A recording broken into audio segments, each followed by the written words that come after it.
Welcome to the ports and shipping news from Visakhapatnam. Panama Canal.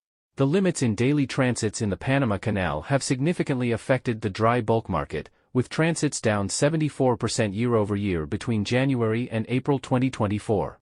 During this period, sailing distances for completed voyages in the affected routes rose 31% year-over-year, while the cargo volume dropped 25% year-over-year. Overall, ton-mile demand for these routes fell 1% year-over-year, says Felipe Gouveia, shipping analyst at BIMCO. Low water levels in Lake Gatun have caused restrictions in the number of transits through the Panama Canal at a maximum draft level of 13.4 meters, 44 feet. Under typical conditions, between 34 and 38 ships transit the canal per day at draft levels of 15.2 meters, 50 feet. At the start of the year, only 22 daily transits were allowed.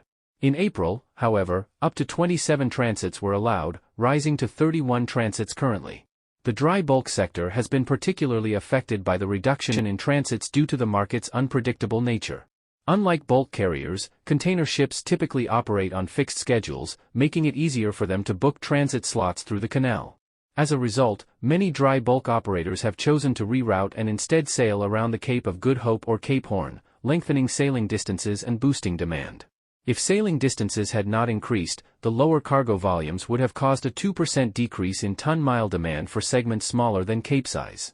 That would have been a significant downward pressure on freight rates for these segments and could have prevented the 20 to 30% year-over-year jump in the segment's Baltic indices recorded between January and April, says Gouveia. Weaker grain shipments from the U.S. to East Asia were the main reason why cargo volumes fell in the period. China has purchased more grain from Brazil, which is usually transported around the Cape of Good Hope. Grains currently account for 34% of cargo going through the Panama Canal, most of which come from the U.S. Coal, steel, fertilizers and petcoke are other important dry bulk cargoes that typically sail through the Panama Canal. Despite the restrictions, steel and fertilizer shipments through the canal have largely remained stable. The disruptions in the Panama Canal could soon come to an end, ahead of the maize and soya bean harvests in the U.S. in September.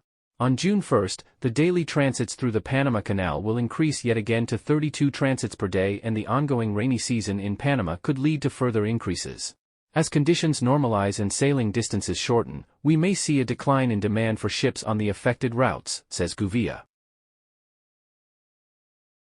Thanks for watching. Have a great day.